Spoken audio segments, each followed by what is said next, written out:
Hi there, this is Roger, and I am one of the librarians here at Alvin Community College. And I want to make you a short video on some of the resources and tips and tricks, perhaps, for your literary analysis argument essay assignment for your English class.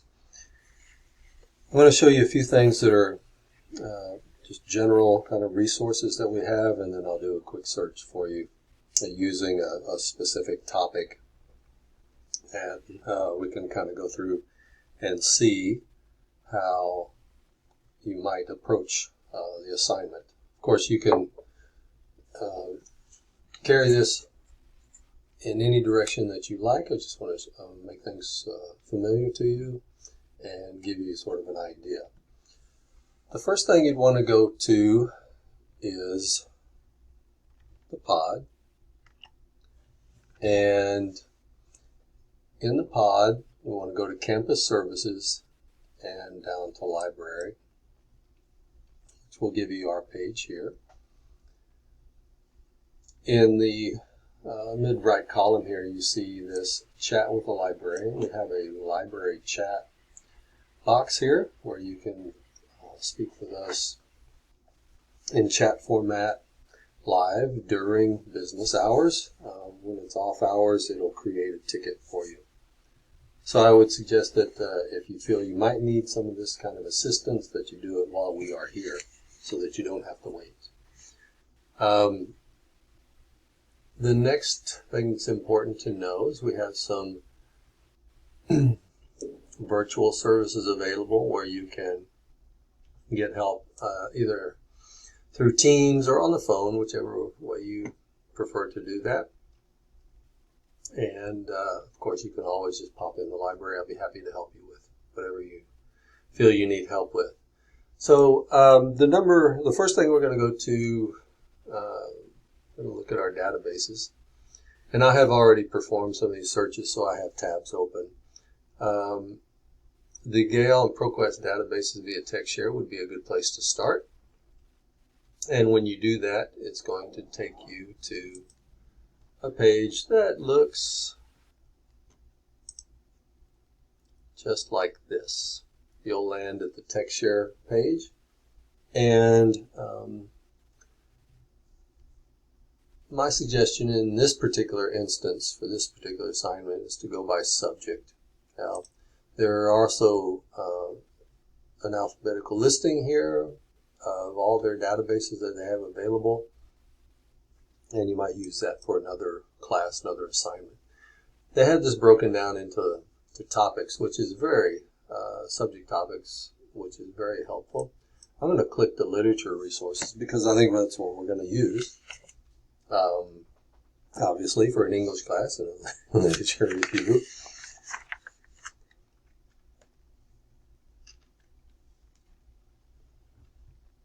The databases that I used in this particular exercise, I believe, was the Gale Literature and the Literature Resource Center. So I did if you click those, let's see if it'll renew for me. Probably not. So you will see things like this if you let it sit overnight. This is the Gale Literature database, and my search was for Sonny's Blues, and in this instance it brings up 102 results under literature criticism, and then there's 17 in biographies. I'm not really going to go into all of these areas during this video, but I just want to show you how this works, okay? So this is our results list, what we call the results list. You enter your search terms in the search box, just like you would in any other database search. And it retrieves some results for us. Let's say that this first one, for example, is something that I would find useful for my assignment here. This is going to be the title, of course. We have author information. We have these journal that it's from and publication information, and a brief bit to lead into it. If I click on the title, it's going to take me to this particular article in more detail. The abstract is available at the beginning, and that's going to be the summary. This one happens to be also in Dutch, which is kind of interesting. Important things to know for all of these is that citations are available, so you'll want to look around. You'll see a site link or citation as you do this. You want to click that, highlight it, or choose the select button, and copy that into your works cited page. I believe you all are using MLA most likely for this, so you'll want to do that in MLA format, which this one defaults to, as you can see here. Okay. You can also download the articles, which I would highly recommend. Save these to your download folder, or maybe even create a folder for this particular assignment and name it as such so that you have everything close at hand when you do this. So you have all your articles and your works cited page and your paper sorted together. These are free to download. You can download as many as you like, and I would suggest taking more than your assigned requirement so that you do ensure that you have plenty of sources. I'm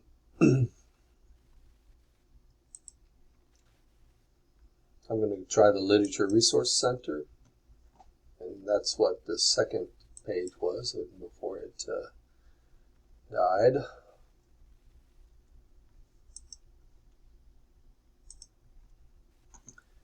So your search page will look something like this in the ENGL databases. Sunny's Blues is going to be my search. And it gives us a little bit different format. And this database has a little bit different content, as you see that things are slightly different. However, it works the same way. We click on a reflection here. That's going to be my interest. Still have the site. Select it, MLA, and download. All that stuff works the same. And you'll find that as you progress in your academic career and you work in databases, that they all work about the same way. They just have slightly different colors and a slightly different arrangements on the pages. Okay. Also available are ProQuest databases. Let's see if this is going to allow me to work. Yes, it does. So I've done a search here. To get there, we can, excuse me, go to resources A to Z, down to P for ProQuest. We should be able to get access to all their databases using the ProQuest research databases. So we want to spread this search out over many different databases. So this is where I did that search to perform or to retrieve, to retrieve these results. Okay. It works the same way. You'll see a citation here. Full text is going to be available as well. You have a PDF here over on the left-hand side. So you can click these buttons here for your citation and also for your PDF. Yeah. This one defaults to APA, so you will need to make sure you switch over to MLA in one of these versions here.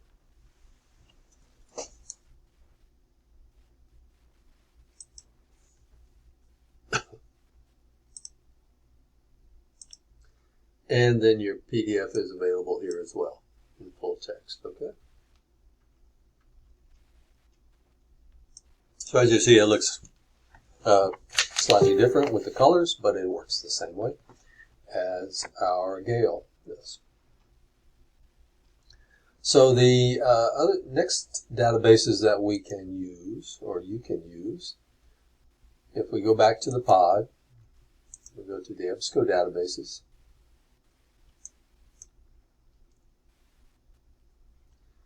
And we'll get generally to a screen like this. Now, there will be a situation when you are off campus that it will prompt you for an ID and password. And once we get done with this, I will show you our help guides that you will want to download and save, because they do have the ID and password that you need for these specific databases. Okay.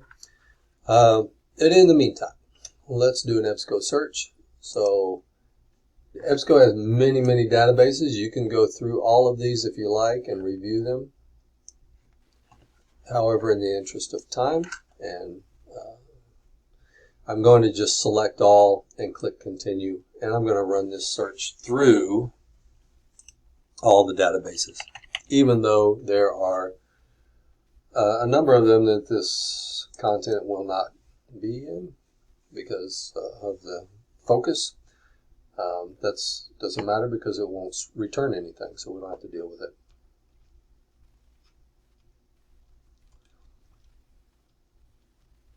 Now, this particular search brought back 509.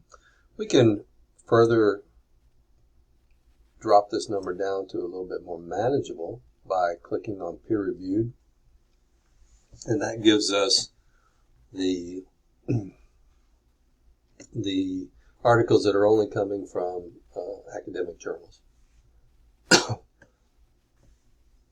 And as you go through like your topic, sometimes you may find that there are repeats across the databases, which is no big deal, because sometimes there is some overlap. Okay. Let's take this second one here. As with the others in the Gale and ProQuest, the title is going to be a hyperlink. You'll have some author information, some publication information. In the EBSCO databases, you'll see subject terms, which can be helpful as you continue searching, and then a PDF in full text. So let's click on the title. We'll go to a detailed record, which is what this is called. There is an abstract or a summary there, so you can kind of take a quick peek to see if it might be of interest to you. On the right-hand side here, it's very important that you know that the cite link is there for citations. And if you click your cite link, it will give you all the various citation formats that are available, and then you'll look for MLA 9, okay? On the left-hand column here, there's a PDF full text for the article. And in EBSCO, they do the downloads a little bit differently. So I'm going to highlight the first bit of the title, and then I'm going to click this little save button over here. And I'm going to replace their generic file name with a little bit of the title of the article, so I know what it's going to be. Otherwise, you can be left guessing after you download a few of them. These PDFs are available. You can highlight, copy, and paste for your in-text citations. And they are free to download. You can have as many as you like. And I would always highly recommend retrieving more than you may be required by the assignment. Now, a couple things that are very helpful for your writing assignments. Sometimes you have questions that you would like to find answers to. If you go back to the pod page and scroll down, the very bottom, you'll see this MLA citation guidelines by Purdue. And if you click that link, it will take you to their web pages that are available for your formatting. And it's very helpful because they typically will answer probably the bulk of any questions you might have on this first page. Shows you how to cite your in-text citations, how to format, and things of that nature. So if you have those kind of questions and it's off hours, this would be good to know about. Now also, we have help guides that are extremely important for you when it comes time to log in when you're off campus, okay? Because you will be prompted for passwords. If you scroll down on the right-hand column to Research Help Guides and click Our Latest Research Help Guides, it'll take you to the web page. And on the web page, you'll see the help guides here. The ones you will need to have are going to be the EBSCO databases. Sorry about that. That's not very helpful. There we go. EBSCO. And then down at the bottom, the TextShare databases. When you click those, you will get a PDF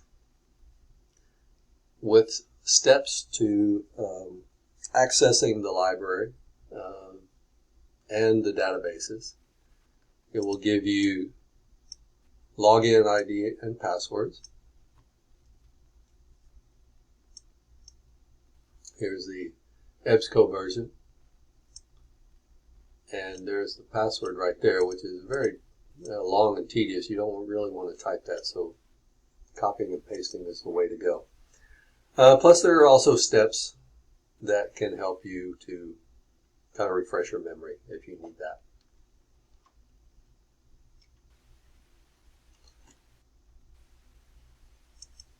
That will wrap up this video.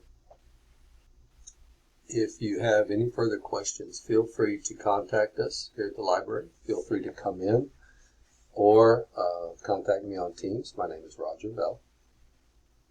And we can do screen sharing and whatnot to get you to a point where you're comfortable.